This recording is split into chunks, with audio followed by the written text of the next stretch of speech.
वन्दितायै नमः। ॐ सुन्दर्यै नमः। ॐ माधव्यै नमः। ॐ चन्द्रसहोदर्यै नमः। ॐ हेममयायै नमः। ॐ मुनिगणवन्दितायै नमः। ॐ मोक्षप्रदायिन्यै नमः। ॐ मञ्जुलभाषिन्यै नमः। ॐ वेदनृत्यै नमः। श्रीयादिलक्ष्मी श्रीधान्यलक्ष्मी श्रीयादिलक्ष्मी श्रीधान्यलक्ष्मी श्रीधैर्यलक्ष्मी श्रीगजलक्ष्मी सन्तानलक्ष्मी धनलक्ष्मी नमः। विजयलक्ष्मी विद्यालक्ष्मी अष्टलक्ष्मी नमः। अष्टलक्ष्मी नमः। अष्टलक्ष्मी नमः। पङ्कजवासिन्यै नमः। ॐ देवसुपूजितायै नमः। ॐ सद्गुणवरिण्यै नमः। ॐ धान्यलक्ष्म्यै नमः। ॐ शान्तियुतायै नमः। ॐ कलिकल्मषनाशिन्यै ॐ कामिन्यै नमः। ॐ वैदिकरूपिण्यै नमः। ॐ वेदमयायै नमः। ॐ क्षीरसमुद्भवायै नमः। श्रीयादिलक्ष्मी श्रीधान्यलक्ष्मी श्रीयादिलक्ष्मी श्रीधान्यलक्ष्मी श्रीधैर्यलक्ष्मी श्रीगजलक्ष्मी सन्तानलक्ष्मी धनलक्ष्मी नमः। विजयलक्ष्मी विद्यालक्ष्मी अष्टलक्ष्मी नमः। अष्टलक्ष्मी नमः। अष्टलक्ष्मी नमः। ॐ मङ्गलस्वरूपिण्यै नमः। ॐ मन्त्रनिवासिन्यै नमः। ॐ मन्त्रनुत्यै नमः। ॐ मङ्गलदायिन्यै नमः। ॐ अम्बुजवासिन्यै नमः। ॐ धैर्यलक्ष्म्यै नमः। ॐ वरवर्णिन्यै नमः। ॐ वैष्णव्यै नमः। ॐ भार्गव्यै नमः। ॐ मन्त्रस्वरूपिण्यै नमः। श्रीयादिलक्ष्मी श्रीधान्यलक्ष्मी श्रीयादिलक्ष्मी श्रीधान्यलक्ष्मी श्रीधैर्यलक्ष्मी श्रीगजलक्ष्मी सन्तानलक्ष्मी धनलक्ष्मी नमः। विजयलक्ष्मी विद्यालक्ष्मी अष्टलक्ष्मी नमः। अष्टलक्ष्मी नमः। अष्टलक्ष्मी नमः। मन्त्रमयायै नमः। ॐ सुरगणपूजितायै नमः। ॐ शीघ्रफलप्रदायै नमः। ॐ ज्ञानविकासिन्यै नमः। ॐ शास्त्रनृत्यै नमः। ॐ भवभयहारिण्यै नमः। ॐ पापविमोचन्यै नमः। ॐ साधुजनश्रितायै नमः। ॐ सत्पादयुत्यै नमः। ॐ गजलक्ष्म्यै नमः। श्रीयादिलक्ष्मी श्रीधान्यलक्ष्मी श्रीयादिलक्ष्मी श्रीधान्यलक्ष्मी श्रीधैर्यलक्ष्मी श्रीगजलक्ष्मी सन्तानलक्ष्मी धनलक्ष्मी नमः। विजयलक्ष्मी विद्यालक्ष्मी अष्टलक्ष्मी नमः। अष्टलक्ष्मी नमः। अष्टलक्ष्मी नमः। दुर्गतिनाशिन्यै नमः। ॐ कामिन्यै नमः। ॐ सर्वफलप्रदायै नमः। ॐ शास्त्रमयायै नमः। ॐ रथगजतुरगसमावृतायै तापनिवारिण्यै नमः। ॐ त्रिमूर्तिपूजितायै ॐ सन्तानलक्ष्म्यै नमः। ॐ खगजवाहिन्यै नमः। ॐ मोहिन्यै नमः।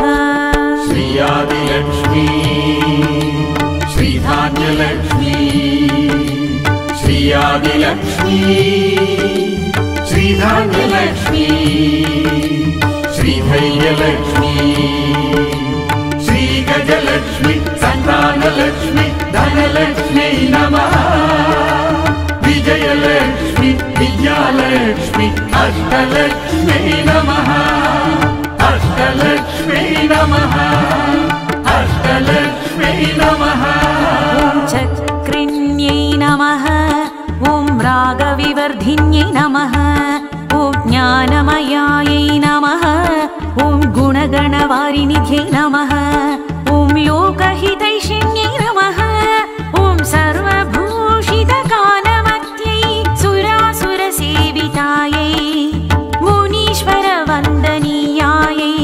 मानववन्दनीयायै विजयलक्ष्म्यै नमः श्रीयादिलक्ष्मी श्रीधान्यलक्ष्मी श्रीयादिलक्ष्मी श्रीधान्यलक्ष्मी श्रीधैर्यलक्ष्मी श्रीगजलक्ष्मी सन्तानलक्ष्मी धनलक्ष्मी नमः विजयलक्ष्मी विद्यालक्ष्मी अष्टलक्ष्मी नमः अष्टलक्ष्मी नमः अष्टलक्ष्मी नमः कमलासन्यै नमः ॐ सद्गतिदायिन्यै नमः ॐ ज्ञानविकासिन्यै नमः ॐ गानमयायै नमः ॐ अनुदिनकुङ्कुमार्चितायै भूषितायै नमः ॐ वाद्यनृत्यै नमः ॐ कनकधारास्तुतिवैभवायै शङ्करदेशिकवन्दितायै विद्यालक्ष्म्यै नमः श्रीयादिलक्ष्मी श्रीधान्यलक्ष्मी श्रीयादिलक्ष्मी श्रीधान्यलक्ष्मी श्रीधैर्यलक्ष्मी श्रीगजलक्ष्मी सन्तानलक्ष्मी धनलक्ष्मी नमः विजयलक्ष्मी विद्यालक्ष्मी अष्टलक्ष्मी नमः अष्टलक्ष्मी नमः अष्टलक्ष्मी नमः प्रणतसुरेश्वर्यै नमः ॐ भारत्यै नमः ॐ भार्गव्यै नमः ॐ शोकनाशिन्यै नमः ॐ रत्नमयायै नमः ॐ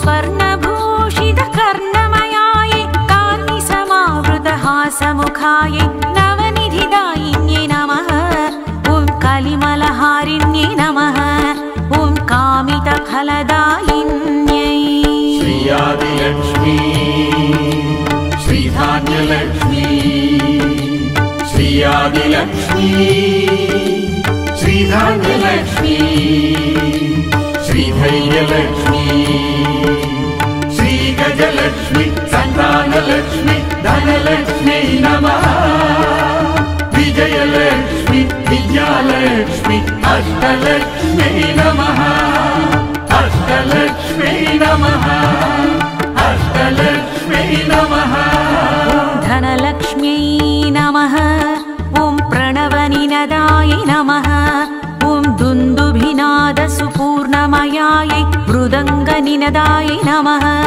ॐ शङ्खनिनादवाद्यनुतायै वेदनुतायै नमः ॐ पुराणनुतायै नमः ॐ इतिहासनुतायै नमः ॐ सुपूजितायै नमः ॐ सुन्दर्यै नमः श्रीयादिलक्ष्मी श्रीधान्यलक्ष्मी श्रीयादिलक्ष्मी श्रीधान्यलक्ष्मी श्रीधैर्यलक्ष्मी श्रीगजलक्ष्मी सन्तानलक्ष्मी धनलक्ष्मी नमः विजयलक्ष्मी विद्यालक्ष्मी अष्टलक्ष्मी नमः अष्टलक्ष्मी नमः अष्टलक्ष्मी नमः ॐ सूदनपूजितायै नमः ॐ वैदिकमार्गायै नमः ॐ महितायै नमः ॐ मङ्गलदायिन्यै नमः ॐ हरिहरपूजितायै नमः ॐ ब्राह्मीमण्यै नमः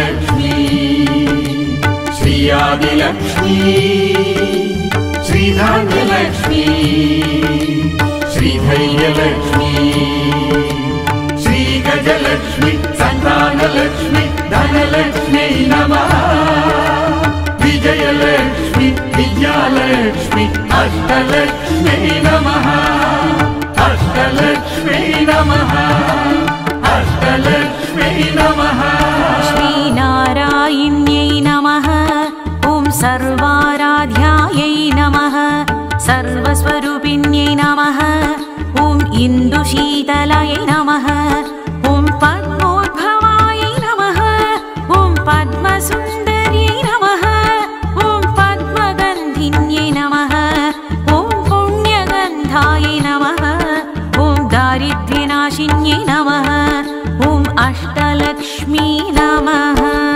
श्रीयादिलक्ष्मी श्रीधान्यलक्ष्मी श्रीयादिलक्ष्मी श्रीधान्यलक्ष्मी श्रीधैर्यलक्ष्मी श्रीगजलक्ष्मी सन्तानलक्ष्मी धनलक्ष्मी नमः विजयलक्ष्मी विद्यालक्ष्मी अष्टलक्ष्मी नमः अष्टलक्ष्मी नमः अष्टलक्ष्मी नमः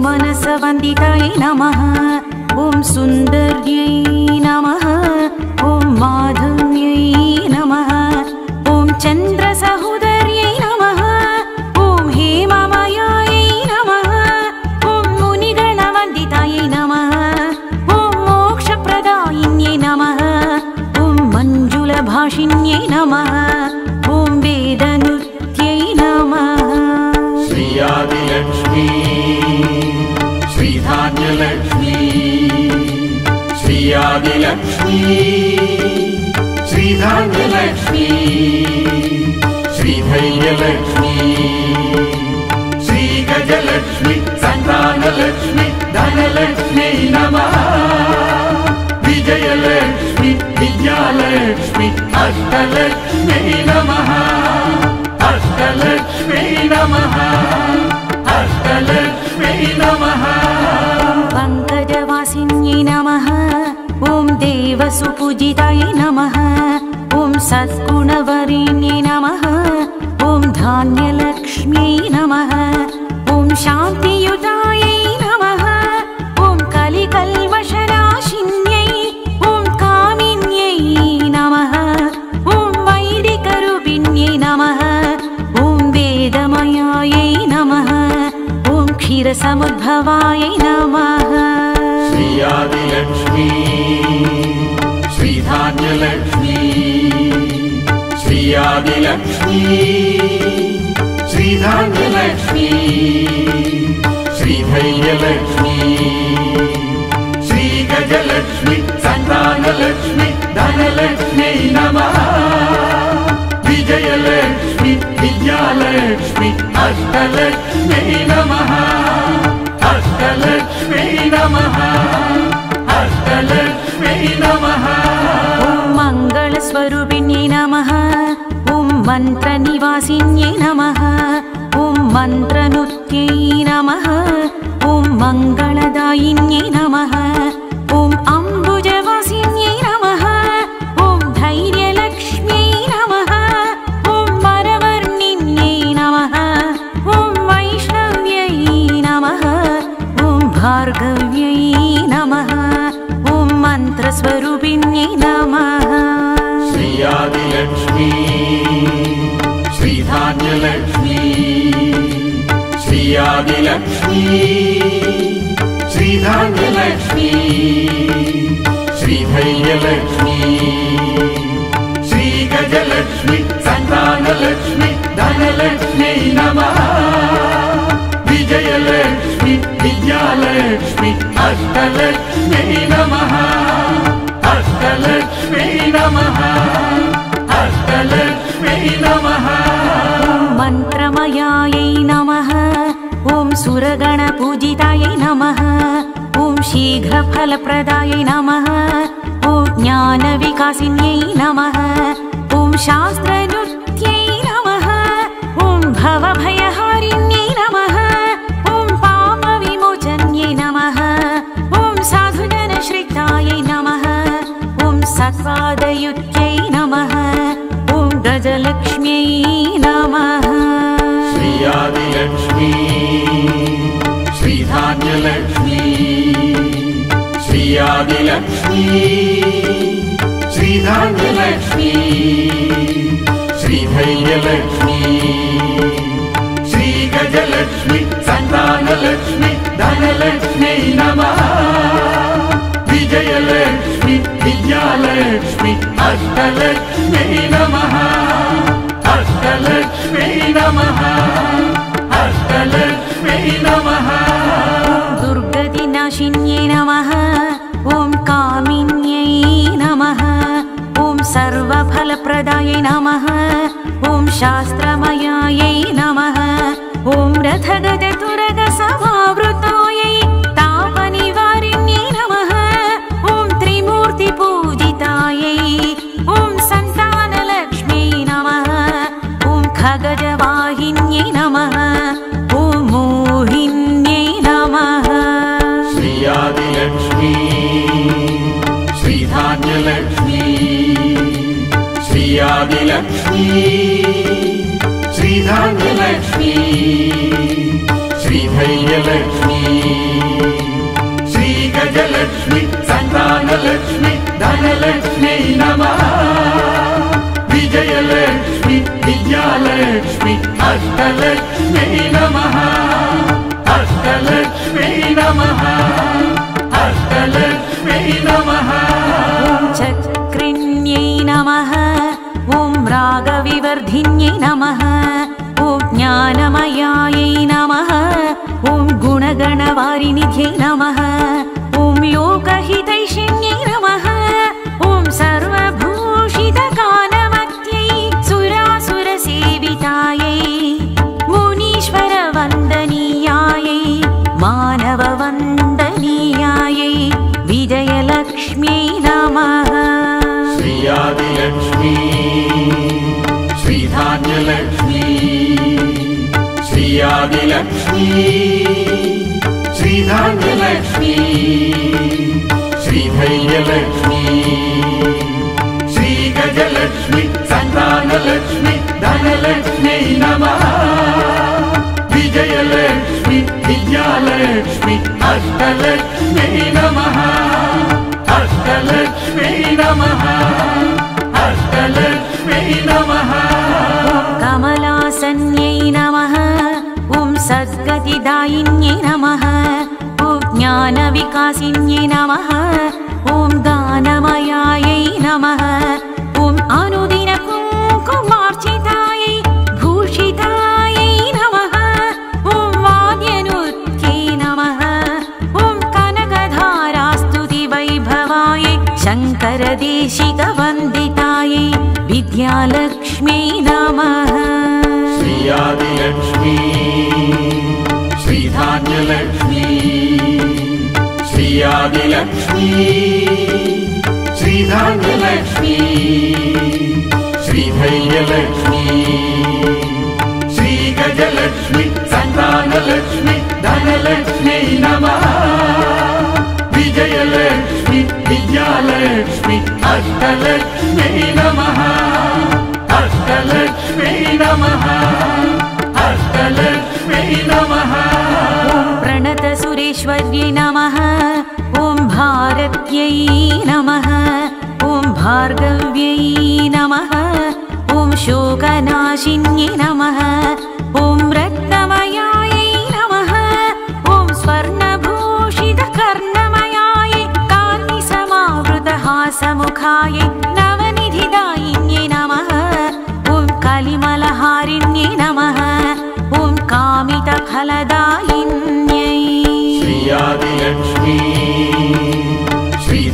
संतानलक्ष्मी श्रीयादिलक्ष्मी श्रीधान्यलक्ष्मी श्रीधैर्यलक्ष्मी श्रीगजलक्ष्मी संतानलक्ष्मी धनलक्ष्मी नमः विजयलक्ष्मी विद्यालक्ष्मी अष्टलक्ष्मी नमः अष्टलक्ष्मी नमः अष्टलक्ष्मी नमः धनलक्ष्म्यै नमः ॐ प्रणवनिनदायै नमः ॐ दुन्दुभिनादसुपूर्णमयायै मृदङ्गनिनदायै नमः ॐ शङ्खनिनादवाद्यनुतायै वेदनुतायै नमः ॐ पुराणनुतायै नमः ॐ इतिहासनुतायै नमः ॐ सुपूजितायै नमः ॐ सुन्दर्यै नमः